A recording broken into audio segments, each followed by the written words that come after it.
Hello friends, welcome to study दिमाग से। हार्दिक स्वागत है आपका स्टडी दिमाग से पर एसडीएस में। आज हम लोग पढ़ने जा रहे हैं गैर संवैधानिक संस्थाओं के बारे में। इससे पहले गैर संवैधानिक संस्था में हमने नीति आयोग के बारे में और इसके अलावा राष्ट्रीय विकास परिषद के बारे में विस्तार पूर्वक अच्छे से सारी चीज़ें क्लियर कर ली थी।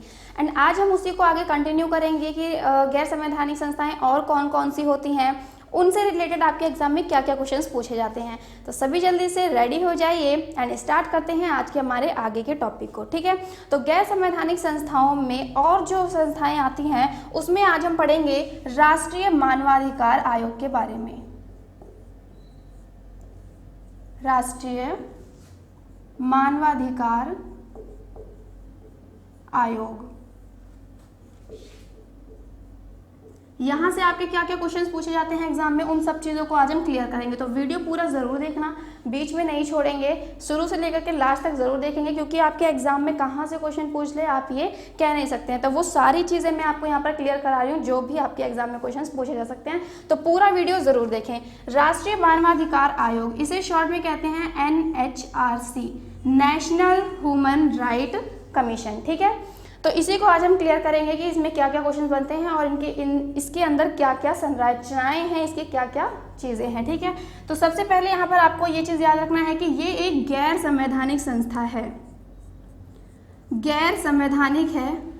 इसका संविधान में कोई उल्लेख नहीं किया गया है। इसके बारे में मैं आपको पहले ही क्लियर कर चुकी हूँ कि संवैधानिक और गैर संवैधानिक में क्या फ़र्क होता है। गैर संवैधानिक यानी जिसका उल्लेख संविधान में ना किया गया हो, और संवैधानिक उसे कहते हैं जिसका उल्लेख संविधान के अंतर्गत किया गया हो। ठीक है, तो ये गैर संवैधानिक संस्था है। इसकी स्थापना कब की गई थी, तो ये आप याद रखेंगे 1993 में इसकी स्थापना की गई थी। ठीक है, स्थापना 1993 में हुई थी राष्ट्रीय मानवाधिकार आयोग की। ठीक है, अब इसमें कौन कौन से सदस्य होते हैं, उनका कार्य क्या होता है, किस तरह से करते हैं, कहाँ से कौन नियुक्त होकर के आते हैं, इन चीज़ों को भी देखना ज़रूरी है। तो यहाँ पर आप याद रखेंगे इसमें होते हैं एक अध्यक्ष होते हैं, प्लस इसमें 8 सदस्य होते हैं, और इसके अलावा इसमें एक विशेष आमंत्रित सदस्य भी शामिल होते हैं, विशेष आमंत्रित सदस्य। ठीक है, अब इसमें ये जो सदस्य शामिल होते हैं, यहाँ आप याद रखेंगे एक अध्यक्ष, 8 सदस्य और एक होते हैं विशेष आमंत्रित सदस्य। ये इन सदस्यों की क्या क्वालिफिकेशन होती है, ये कहाँ से आते हैं, इन चीज़ों के बारे में भी जानना ज़रूरी है। ठीक है, तो यहाँ पर जो अध्यक्ष होते हैं इनकी क्या क्वालिफिकेशन होती है, इन्हें अध्यक्ष राष्ट्रीय मानवाधिकार आयोग का अध्यक्ष किस तरह से बनाया जाएगा।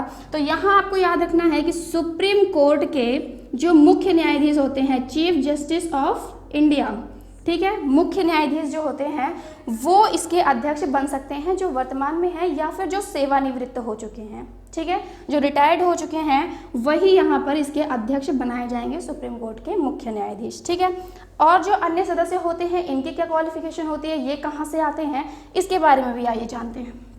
यहाँ पर एक सदस्य तो आएंगे सुप्रीम कोर्ट के न्यायाधीश होंगे जो, ठीक है, एक सदस्य सुप्रीम कोर्ट में जो न्यायाधीश होते हैं वहां से एक आएंगे। दूसरे किसी राज्य के हाई कोर्ट के मुख्य न्यायाधीश,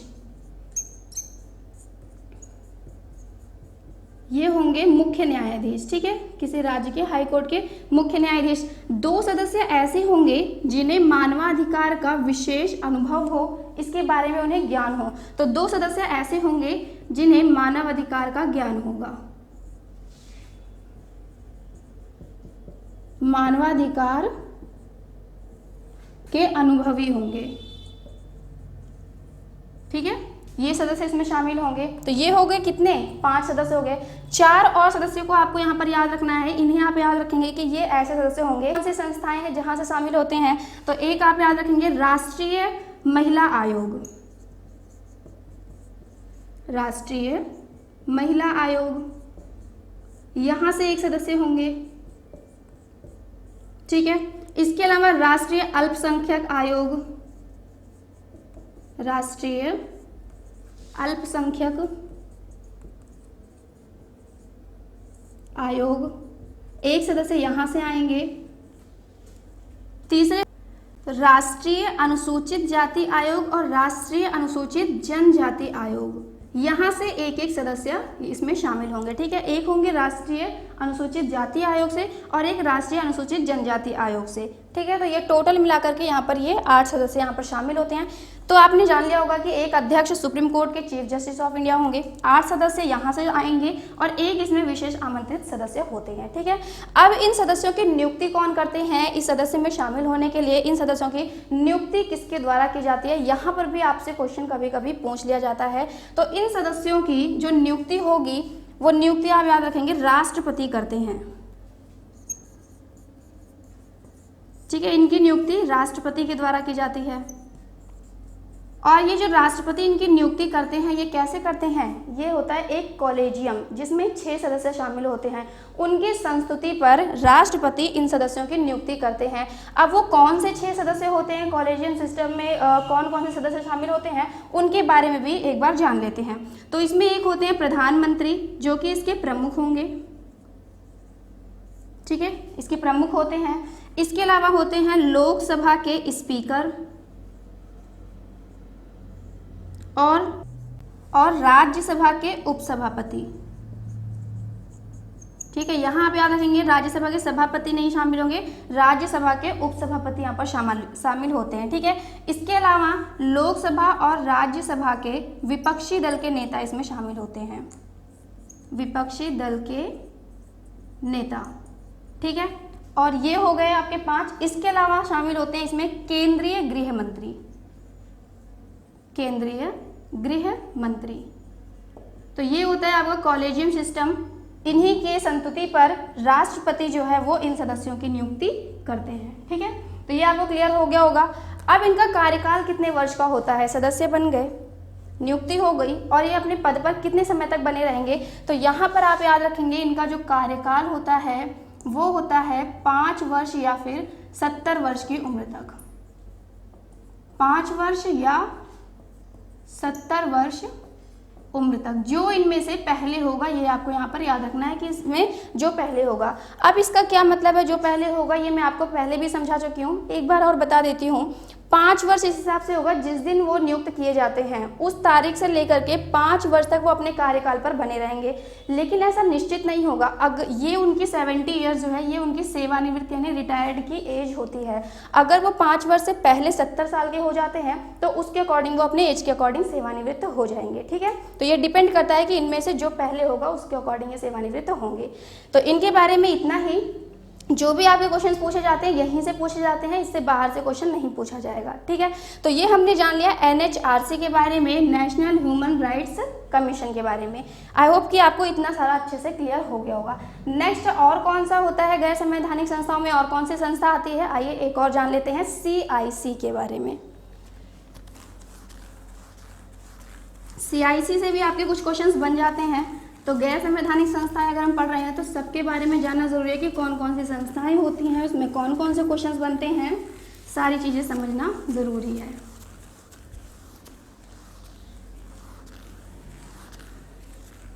चलिए तो अब हम बात करते हैं CIC यानी केंद्रीय सूचना आयोग के बारे में। केंद्रीय सूचना आयोग, ठीक है, CIC, सेंट्रल इंफॉर्मेशन कमीशन, ठीक है। अब यहाँ से क्या क्या आपके क्वेश्चंस बनते हैं, इसके अंदर क्या क्या चीज़ें हैं, कौन से सदस्य हैं, कैसे इनकी नियुक्ति की जाती है, इन सब चीज़ों के बारे में, इसके बारे में भी अब हम जानेंगे, ठीक है। तो सबसे पहले जानेंगे केंद्रीय सूचना आयोग जो है ये एक गैर संवैधानिक संस्था है। कैसी है? गैर संवैधानिक। इसका संविधान में कोई उल्लेख नहीं किया गया है, लेकिन आपको याद रखना है कि ये संविधिक है। अब ये संविधिक क्या होता है मैं पहले भी वैसे समझा चुकी हूँ, फिर भी बता दूँ कि संविधिक का मतलब है कि जिसे संसद के द्वारा बनाया गया हो, ठीक है, लेकिन इसका संविधान में उल्लेख नहीं किया गया है। इसके लिए रिपोर्ट पारित की जाती है राज्यसभा लोकसभा में और संसद से पारित होकर के तब इसका गठन किया जाता है। तो ये एक संवैधिक संस्था है और गैर संवैधानिक है, ठीक है। तो ये चीज़ आप इसके बारे में याद रखेंगे। अब इसकी नियुक्ति कब की गई है, इसका स्थापना कब की गया है, इसका गठन कब किया गया है, तो यहाँ पर आप ये डेट याद रखेंगे 12 अक्टूबर 2005 में, ठीक है, इसका गठन किया गया, स्थापना इसकी 12 अक्टूबर 2005 को किया गया है। किसकी सिफारिश पर किया गया है, तो आप यहाँ पर याद रखेंगे सिफारिश है इसकी RTI, ये लागू किया गया था 2005 में ही। ठीक है, 2005 का है, तो इसका पूरा नाम अगर हम बोलेंगे तो राइट टू इंफॉर्मेशन 2005। ठीक है, इसकी सिफारिश पर, इसकी संस्तुति पर 12 अक्टूबर 2005 को इसकी स्थापना की गई थी। राष्ट्रीय केंद्रीय सूचना आयोग की स्थापना की गई थी। ठीक है, इनमें कौन कितने सदस्य होते हैं, इन्हें आइए देखते हैं। इनके सदस्यों की बात करें तो इसमें एक होते हैं मुख्य सूचना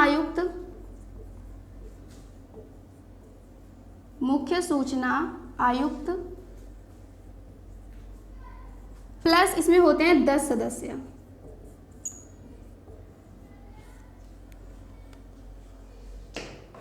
ठीक है, एक होते हैं इसमें मुख्य सूचना आयुक्त और प्लस 10 सदस्य इसमें शामिल होते हैं। यहाँ आपको याद ये रखना है कि यहाँ पर 10 से ज़्यादा सदस्य नहीं हो सकते हैं। ये भी आपसे क्वेश्चन पूछ सकता है, ये कौन सी गैर संवैधानिक संस्था है जहाँ पर 10 से ज़्यादा सदस्य नहीं होते हैं। तो आप याद रखेंगे कि केंद्रीय सूचना आयोग में एक मुख्य सूचना आयुक्त होते हैं और 10 अन्य आयुक्त होते हैं, इससे ज़्यादा इसमें नहीं हो सकते हैं। ठीक है, इन सदस्यों की नियुक्ति कौन करता है, इन सदस्यों की नियुक्ति किसके द्वारा की जाती है, तो नियुक्ति आप यहाँ पर याद रखेंगे, इनकी जो नियुक्ति होती है उसके लिए भी एक होता है कॉलेजियम। पहले तो डायरेक्ट रूप से बात करें तो वो करते हैं राष्ट्रपति, लेकिन राष्ट्रपति किसकी संस्तुति पर करते हैं, किसके कहने पर करते हैं, तो आप याद रखेंगे यहाँ पर होता है कॉलेजियम। उस कॉलेजियम में कौन कौन शामिल होता है, तो प्रधानमंत्री होते हैं प्रमुख रूप से इसमें शामिल। ठीक है, जो कि इसके प्रमुख होते हैं प्रधानमंत्री। इसके अलावा इसमें होते हैं लोकसभा के विपक्ष दल के नेता, लोकसभा के विपक्ष दल के नेता शामिल होते हैं। और इसके अलावा यहाँ पर प्रधानमंत्री द्वारा नियुक्त एक कैबिनेट मंत्री होते हैं। ठीक है, जिन्हें कि प्रधानमंत्री द्वारा नियुक्त किया जाता है, नामित किया जाता है, प्रधानमंत्री द्वारा नामित कैबिनेट मंत्री। ठीक है, ये इसमें शामिल होते हैं और इन्हीं की संस्तुति पर राष्ट्रपति इसके जो ये सदस्य होते हैं इनकी नियुक्ति करते हैं। ठीक है, इनका कार्यकाल कितने वर्ष का होता है, तो यहाँ पर आप कार्यकाल में याद रखेंगे कि इनका जो कार्यकाल होगा वो होगा 5 वर्ष या फिर 65 वर्ष उम्र तक, जो पहले हो 5 वर्ष या 65 वर्ष उम्र तक। ठीक है, जो पहले होगा उसके अकॉर्डिंग इनका कार्यकाल समाप्त होगा। ठीक है, तो ये चीज़ें आपको समझ में आ गई होंगी इनसे रिलेटेड जो भी थी। इसके अलावा इनको क्या इनके पद से हटाया जा सकता है, अगर ये सदस्य जो हैं ये अपने पद से हटना चाहें तो ये स्वयं त्याग पत्र दे सकते हैं। और इन्हें हटा कौन सकता है, तो इसके बारे में भी जानते हैं कि इनको इनके पद से हटाएगा कौन, हटाया कैसे जाएंगे ये। तो एक ऑप्शन है कि ये स्वयं त्याग पत्र दे दे, ठीक है, या तो ये स्वयं त्याग पत्र दे सकते हैं। दूसरा ऑप्शन है कि अगर ये अपने पद पर सही तरीके से कार्य नहीं करते हैं, सही तरह से अगर ये क्या कार्य नहीं करते हैं या अपना जो इनका कार्य होता है उसमें कुछ गलतियां करते हैं, उसका गलत फायदा उठाते हैं अपने पद का, तो ऐसे में इन्हें राष्ट्रपति द्वारा पदच्युत किया जा सकता है। ठीक है, राष्ट्रपति द्वारा इन्हें इनके पद से हटाया जा सकता है। ठीक है, राष्ट्रपति कैसे हटाएंगे, राष्ट्रपति ऐसे ही तो हटा नहीं देंगे कि पता चला और हटा दिया, उसकी जांच पड़ताल भी की जाएगी, क्या सच में ये अपना कार्य सही से नहीं कर रहे हैं, क्या प्रॉब्लम है इनके कार्य में, तो वहां पर इसकी जांच कौन करेगा, तो जांच करते हैं सुप्रीम कोर्ट में। ठीक है, सर्वोच्च न्यायालय में इसकी जांच की जाती है और सर्वोच्च न्यायालय तैयार करते हैं रिपोर्ट, और वो रिपोर्ट जो है राष्ट्रपति को सौंपते हैं और इसी रिपोर्ट के आधार पर राष्ट्रपति इनको इनके पद से हटा सकते हैं। अब इनका कार्य क्या क्या होता है, इनका कार्य होता है मानव के अधिकारों की रक्षा करना, अगर अधिकारों का उल्लंघन किया जा रहा है तो उसकी जांच करना, रिपोर्ट तैयार करना, और रिपोर्ट तैयार करके राष्ट्रपति को सौंपते हैं ये। ठीक है, राष्ट्रपति को देंगे जो भी इसकी रिपोर्ट होगी। लेकिन यहाँ पर आपको याद रखना है कि ये सज़ा नहीं दे सकते हैं, क्योंकि एक गैर संवैधानिक संस्था है, तो ये लोगों के हित में कार्य करती है, लोगों की, जनता की शिकायतों को सुनती है और रिपोर्ट तैयार करती है और उसे राष्ट्रपति के पास सौंपती है। ठीक है, तो ये इनका कार्य होता है। 5 वर्ष 65 वर्ष इनका कार्यकाल होता है। सदस्य इसमें 10 से ज़्यादा नहीं हो सकते हैं। नियुक्ति ऐसे इनकी की जाती है। तो इतना चीज़ें ही आपके लिए इंपॉर्टेंट है जो आपके एग्जाम में पूछा जा सकता है, इससे ज़्यादा और कुछ नहीं पूछा जाएगा। तो आई होप कि आपको ये दोनों ही संस्थाएँ आज आपको अच्छे से समझ में आई होंगी। गैर संवैधानिक संस्थाओं में और भी हम आगे बात करेंगे नेक्स्ट वीडियो में। एंड इतनी चीज़ें आपको समझ में आ गई होंगी। यहाँ मैं एक और चीज़ आपको बताना चाहूँगी कि ये तो हमने बात की केंद्रीय सूचना आयोग के बारे में, ठीक है, केंद्रीय सूचना आयोग। इसी तरह से राज्य सूचना आयोग भी होता है, उसमें भी यही चीज़ें होती हैं, कार्यकाल यही होगा उनका, ठीक है, सदस्य भी ऐसे ही होते हैं। उनमें जो नियुक्ति की जाती है वो आप याद रखेंगे। अगर राज्य स्तर की बात करें तो राष्ट्रपति तो करते हैं केंद्र स्तर पर केंद्रीय सूचना आयोग की नियुक्ति, ठीक है, इनके जो सदस्य होते हैं उनकी नियुक्ति। लेकिन यही अगर आपसे क्वेश्चन ये पूछ ले कि राज्य सूचना आयोग के सदस्यों की नियुक्ति किसके द्वारा की जाती है, तो यहाँ पर आप याद रखेंगे, अगर राज्य की बात करें तो वहाँ पर करते हैं राज्यपाल, ठीक है। तो सदस्यों की नियुक्ति राज्य स्तर पर राज्य सूचना आयोग में कौन करते हैं, राज्यपाल करेंगे। राज्यपाल किसकी संस्तुति पर करेंगे, तो यहाँ पर आप याद रखेंगे कि जो राज्यपाल जो करते हैं वहाँ पर भी एक कॉलेजियम होता है जिसमें सदस्य शामिल होते हैं। केंद्र स्तर पर प्रधानमंत्री हैं, तो राज्य स्तर पर कौन होंगे, सीएम हो जाएंगे, मुख्यमंत्री। केंद्र स्तर पर लोकसभा के विपक्षी दल के नेता हैं, तो राज्य स्तर पर कौन हो जाएंगे, लेजिस्लेटिव असेंबली के विपक्षी दल के नेता, ठीक है, विपक्षी दल के नेता, लेजिस्लेटिव असेंबली यानी विधानसभा में, ठीक है। और यहाँ पर प्रधानमंत्री द्वारा नामित एक कैबिनेट मंत्री होते हैं, यहाँ पर सीएम द्वारा नामित एक कैबिनेट मंत्री होंगे,